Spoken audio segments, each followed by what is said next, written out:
एक अभिनेता जो लगभग 5 दशक फिल्म इंडस्ट्री पे छाया हुआ है और आज भी लोग उसके पीछे भाग रहे हैं, उसके हम सभी फैन हैं। वो है द ग्रेट अमिताभ बच्चन। लेकिन हम अमिताभ बच्चन एक्टर के फैन हैं, अमिताभ बच्चन गायक के नहीं। एक आध गाना हिट होने से कोई गायक नहीं होता, और वो गाना क्यों हिट हुआ है उसकी वजह भी जाननी चाहिए। लेकिन बच्चन साहब को बहुत गहरी गलतफहमी हो गई थी, और कुछ अच्छे अच्छे गाने जो किशोरदा गा के उनका सोना कर सकते थे, बच्चन साहब ने। Hi guys, welcome to half ticket music. Your host Milind आपके वेलकम्स यू। अमिताभ बच्चन और किशोर कुमार, इसके ऊपर मैंने एक एपिसोड पहले भी किया है जिसका नाम था तेरे बिना भी क्या गाना। इसकी लिंक मैं डिस्क्रिप्शन बॉक्स में दे रहा हूँ। बात यूँ है कि बच्चन साहब के जितने भी गाने आज हम गुनगुनाते हैं, जो उनके हिट सॉन्ग्स है, उसमें से 90% गाने किशोरदा ने गाए हुए हैं, हम सभी जानते हैं। और लगभग 100 के ऊपर गाने किशोरदा ने बच्चन साहब के लिए गाए। लेकिन बीच में एक ऐसा दौर आया जहाँ पे बच्चन साहब को एक डिस्कवरी हो गई कि वो गा भी सकते हैं। फिल्म थी मिस्टर नटवरलाल, म्यूजिक डायरेक्टर थे राजेश रोशन साहब। तो उसी फिल्म में एक सिचुएशनल सॉन्ग था, जो सॉन्ग थोड़ा प्रोज स्टाइल में भी था और पोएट्री स्टाइल में भी था। राजेश रोशन साहब ने ये जो एक स्टोरी नुमा एक सॉन्ग था, वो बच्चन साहब की आवाज़ में उन्होंने रिकॉर्ड किया, और वो गाना काफ़ी पॉपुलर भी हुआ। मेरे पास आओ मेरे दोस्तों, एक किस्सा सुनो। चला जा रहा था मैं डरता हुआ, हनुमान चालीसा पढ़ता हुआ। कोई फुटकी बन के नजर फिर गई तो बंदूक भी हाथ से गिर गई। मुझे मार कर बेशरम खा गया। 1979 की मिस्टर नटवरलाल के बाद में 1981 में एक फिल्म आई थी जिसका नाम था लावारिस। प्रकाश मेहरा साहब की फिल्म थी।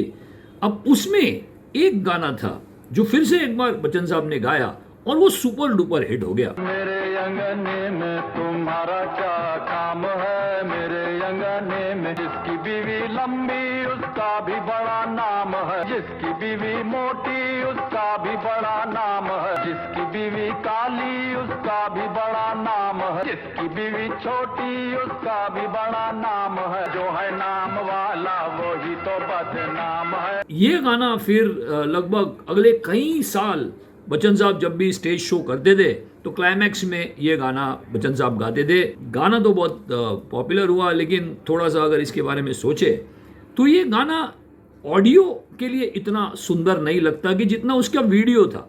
तो बच्चन साहब अलग अलग गेटअप में आते हैं, अलग अलग स्टाइल की बीवी बन के, तो उसमें एक नॉवेल्टी थी, एक विजुअल वैल्यू थी उसमें, और उस विजुअल वैल्यू की वजह से वो गाना सुपर हिट हो गया।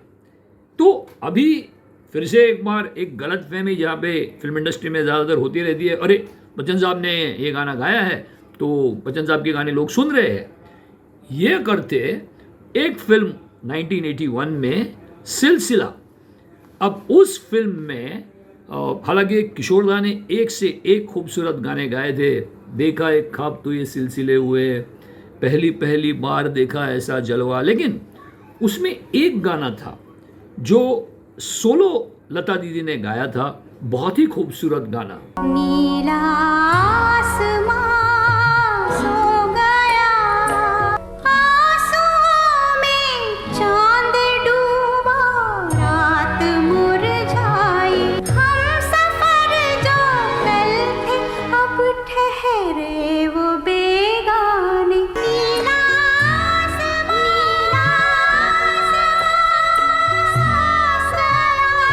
तो बात यूं हुई कि इसी फिल्म में और एक गाना था जो बच्चन साहब ने गाया था, जो था रंग बरसे। फिर से एक बार उसकी एक विजुअल वैल्यू थी, क्योंकि उसमें क्या था, होली का माहौल है, वो सारी सिचुएशन है, अमिताभ बच्चन और रेखा का एक्स्ट्रा मैरिटल रोमांस हो रहा है, जया जी और संजीव कुमार साहब परेशान हैं। तो वो सारे सेटिंग में उसकी ऑडियो वैल्यू हमें नहीं है, विजुअल वैल्यू बहुत थी। लेकिन नीला आसमां सो गया, उसमें लिरिक्स बहुत खूबसूरत थे, और उसमें ऑडियो वैल्यू चाहिए थी, ना कि वीडियो वैल्यू चाहिए थी, क्योंकि सिर्फ एक रोमांस दिखाया गया।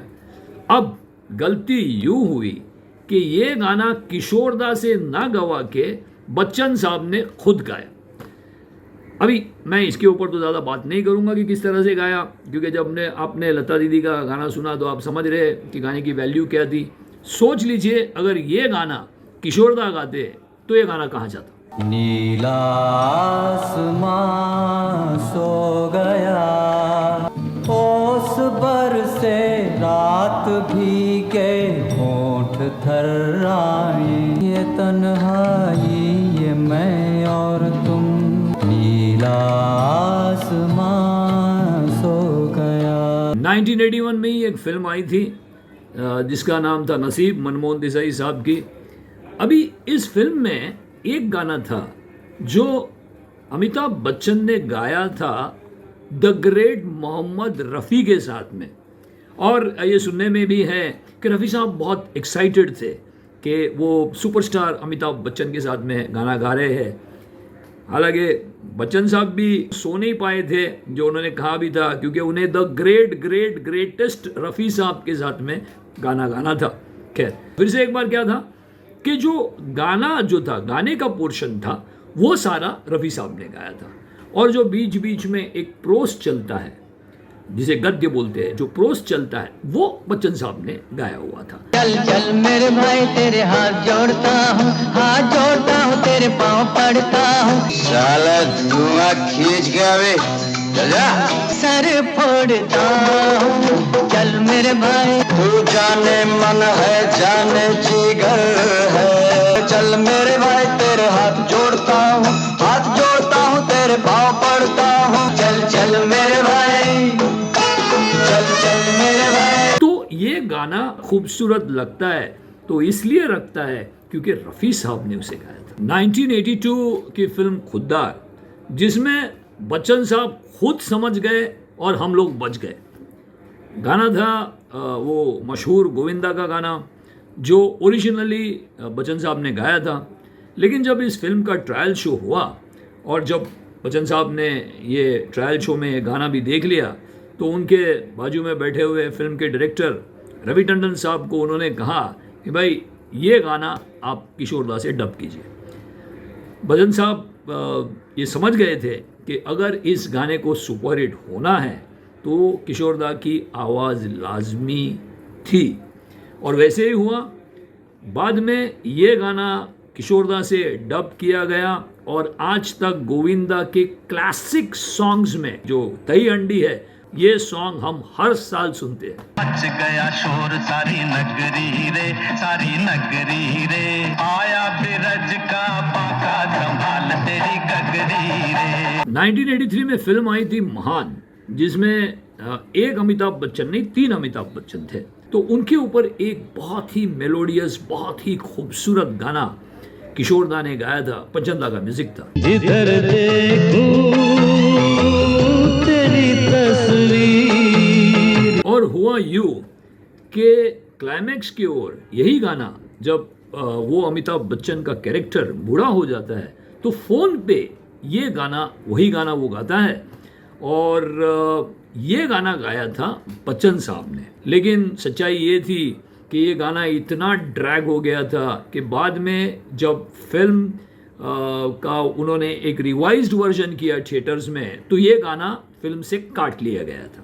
जिधर देखूं तेरी तस्वीर नजर आती है। बच्चन साहब और किशोरदा के बीच में जो अनबन चली कुछ सालों के लिए, मैंने मेरे पहले एपिसोड में इसका जिक्र ज़रूर किया है। तो ये कुछ दौर आया जहाँ पे दोनों एक दूसरे के लिए काम नहीं कर रहे थे, और मैं फिर से एक बार कहता हूँ, जो मैंने मेरे पहले एपिसोड में भी कहा था, कि अगर इसका नुकसान किसी को हुआ तो वो अमिताभ बच्चन को हुआ, किशोर कुमार को नहीं हुआ।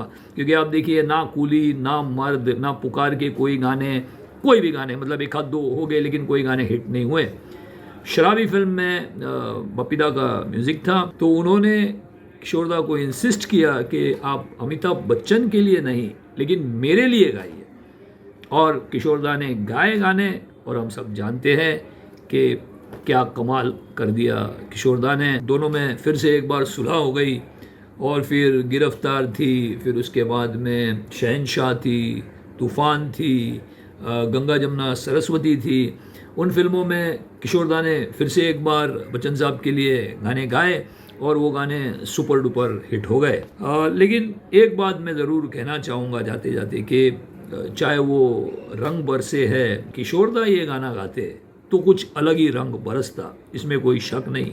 तू मैके मत जाइयो अगर किशोरदा गाते तो उसकी धमाल कुछ और ही होती, कमाल कुछ और ही होती। किशोरदा के जाने के बाद या किशोरदा जब थे और वो नहीं गाते थे तब बच्चन साहब के गाने की ऑडियो क्वालिटी ऑलमोस्ट ज़ीरो तक थी, मेरी पर्सनल राय है। तो आपको क्या लगता है, आप भी इसके ऊपर कमेंट कीजिए और इस वीडियो को आप अगर शेयर कर सकते हो सोशल मीडिया पे तो शेयर भी कीजिए। And thank you very much for watching the video and your host Milind आपके साइंस ऑफ टेक केयर।